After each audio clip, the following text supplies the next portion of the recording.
La señora Claudia Rucci, la diputada nacional Claudia Rucci, ha hecho una presentación que tiene que ver con el asesinato de su padre, que fue allá por el año 73 exactamente. Pocos días antes, horas antes de asumir el general Perón, asesinaron a Rucci, creo que fue en agosto. Septiembre. Bueno, sí, entonces porque estaba justo la elección fue en septiembre, ¿no? Claro. La elección fue, según me parece, el 23 de septiembre. Seferino Reato, a través de su libro, Operación Traviata, devela finalmente lo que todo el mundo sabía, que en realidad a José Ignacio Rucci no lo asesinó la AAA, sino que lo asesinó, lo asesinaron los montoneros, en una operación que muy detalladamente ofrece Seferino Reato. En virtud de algunos nombres que aparecen en la Operación Traviata, ha decidido Claudia Rucci hacer una presentación para que citen a declarar, entre otros, a Mario Eduardo Firmenich, a su mujer, a Horacio González, actual director de la Biblioteca Nacional, que aparentemente tenía una unidad básica donde operó esta banda que asesinó a José Ignacio Rucci, y a Miguel Bonazo, no sé a título de qué en el caso de Bonazo, no me acuerdo cómo aparece en el libro. Hola Claudia, ¿cómo estás? Buen día. Buen día, Chiche. Muy valiente lo tuyo, me parece muy bien que hayas tenido la valentía. ¿Me contás qué grado de participación habría tenido Bonazo, Firmenich y González?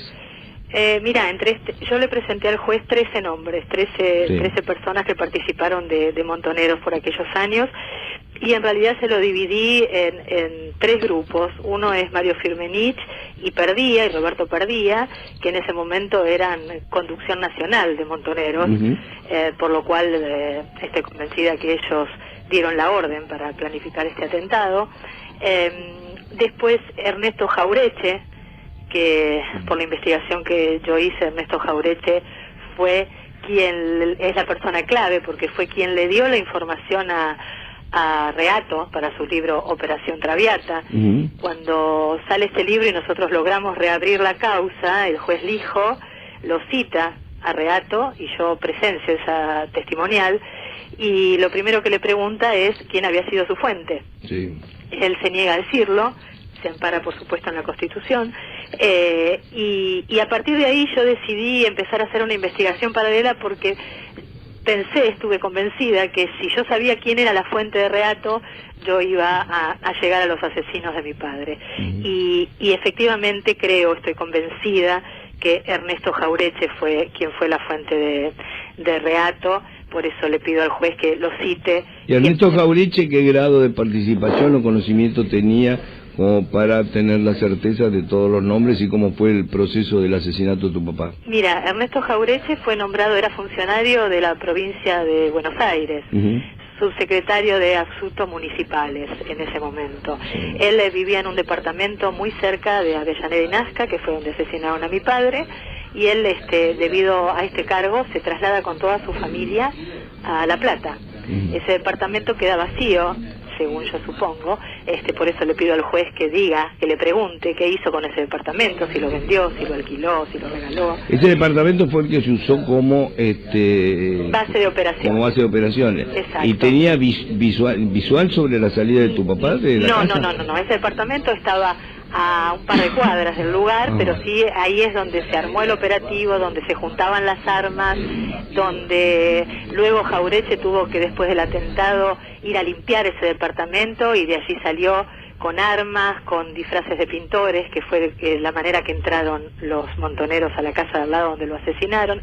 Él se encargó de limpiar, como dicen ellos, ese departamento, y además lo hizo en autos pertenecientes al gobierno de la provincia de Buenos Aires.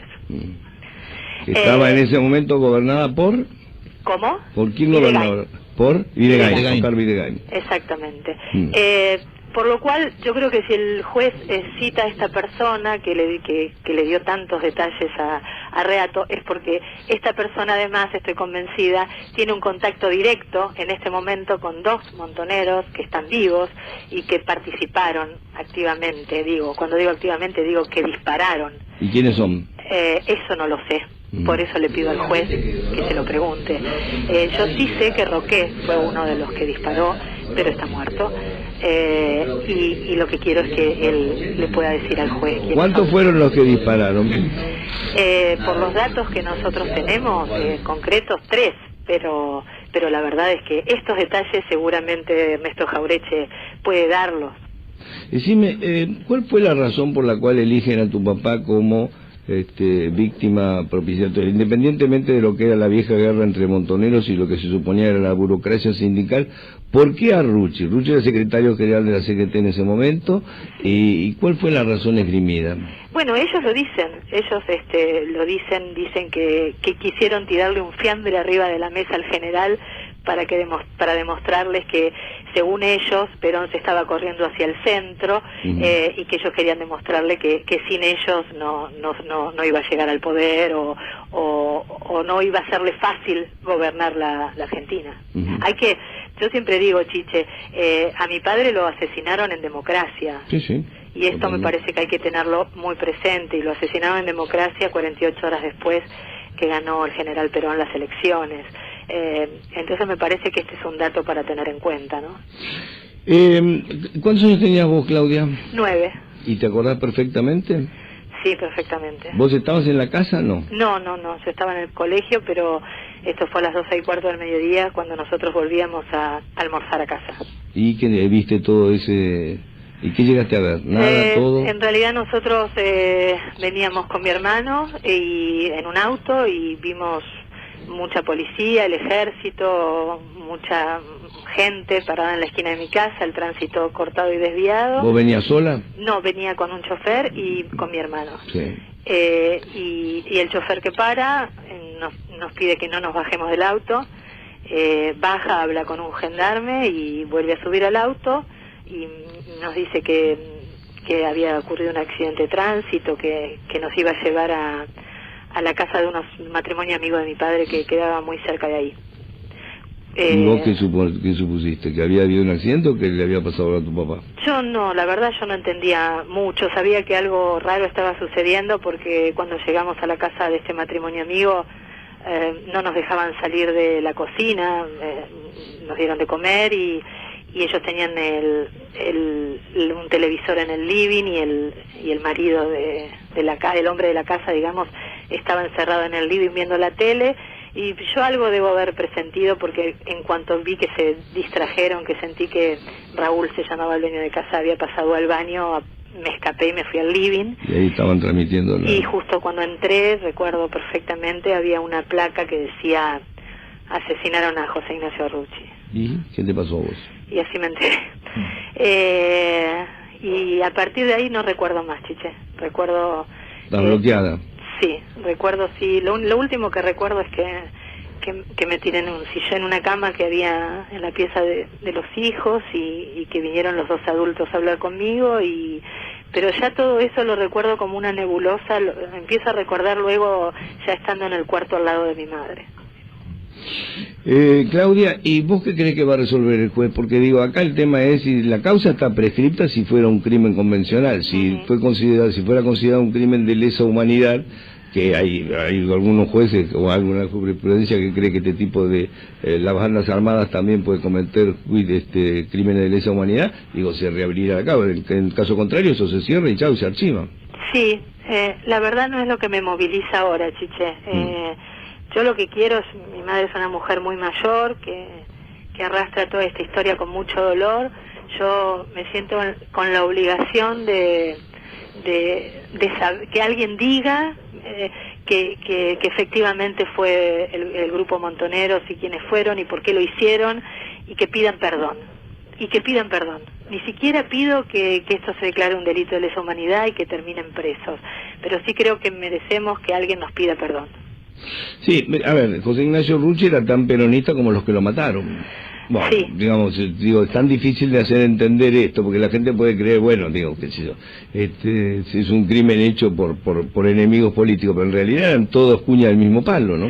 Sí, pero además un asesino es un asesino. No, eso desde luego, obviamente. Un asesino es un asesino. No, eso desde luego, obviamente. Yo creo que además esto puede ser una enseñanza para para todos los argentinos, sobre todo para los más jóvenes, que se creen que las cosas se resuelven con violencia, que aquel que piensa distinto es un enemigo. Creo que los peronistas nos debemos dejarle alguna enseñanza a nuestros jóvenes. Vos me decís que dividiste la demanda en varios grupos. Hay un grupo que tiene que ver con Perdía y Firmenich, que era el responsable de la conducción montonera, ¿sí? ¿Por qué está Bonazo en eso? Porque yo leí el libro y no me acuerdo cómo aparece Bonazo. Bonazo está porque en realidad Bonazo ha hecho declaraciones públicas. Cuando yo, toda esta gente que cito para que complemente la causa, para decirlo de una manera, lo único que hice fue estudiar qué cosas dijeron esta gente a partir de que la causa prescribió. Cuando la causa prescribe, todos empiezan a hablar, empiezan a hacer documentales, empiezan a decir yo estuve, yo conocí. Y reconocido por Montonero, no es que se lo imputaban a la AAA, ya lo tomaban como un episodio montonero. Exactamente, reconocen haber sido hechos, reconocen algunos que fue un error político, reconocen, en el caso de Bonazo, dice, para mí fue un error, fue anticipado, tal vez habría que matar a López Rega, habría que haber matado a López Rega y no a José Ignacio Rucci. O sea, hace este tipo de declaraciones donde está reconociendo que fue el grupo Montoneros. Entonces digo, ¿qué más vuelta le estamos buscando a la cosa? Sí, acá lo que el juez va a tener que decidir es si realmente acá tiene que condiciones de crimen de lesa humanidad, porque si no está prescripto. Sí, pero insisto, Chiche, yo creo que... O sea, vos no buscás condena, vos lo que buscás es un pedido de disculpa. El juez después decidirá si esto se encuadra en un crimen de lesa humanidad o no, no es esa etapa. Yo digo, esta es la etapa en que nosotros, como familia, los argentinos, hasta la presidenta, te diría, porque cuando yo reabrí la causa fui a ver a la presidenta. Y la presidenta se comprometió a esclarecer este caso, se comprometió, dijo que apoyaba que se reabriera la causa, habló casi con lágrimas en los ojos y emocionada. ¿Y cuánto hace de esto? En el 2008. De lo que había significado Rucci para el movimiento obrero, para el peronismo, para Perón. Entonces digo, es una necesidad que tenemos todos los argentinos de saber en qué país vivimos, quién es quién, insisto, para que esta historia no se vuelva a repetir. Bueno, Claudia, te mando un abrazo, te agradezco la gentileza. No, gracias por llamarme, Chiche. Hasta luego. Claudia Rucci, hija de José Ignacio Rucci, quien pretende un acto de justicia mínima, que es simplemente establecer, que pidan perdón a aquellos que mataron a su papá. El 25 fue, ¿no? El pasado mañana va a ser 38 años. 38 años. Qué bárbaro, ¿no? Un pedido un poco difícil de cumplir, Chiche, porque que Firmenich pida perdón por algo Firmenich va a pedir es un poco difícil, ¿no? No, Firmenich no, todo lo contrario, está convencido que todos fueron actos perfectamente justificados y además tiene el suficiente cinismo como para establecer que fue un acto heroico y que fue un acto de justicia. Es un personaje siniestro. Mario Eduardo Firmenich es un asesino, digamos, con características más siniestras que los asesinos convencionales, porque son los que mandan a matar y los que, además, ni siquiera, pero el relato del asesinato de Aramburu, te das cuenta que era el que le mandaron a hacer la tarea más pelotuda, que era golpear el yunque para hacer ruido y que no se sientan los balazos. Te das cuenta que además era cagón. 10:27 de la mañana en toda la Argentina. Yo tuve dos encuentros con Mario Eduardo Firmenich. Me resultó un tipo repugnante.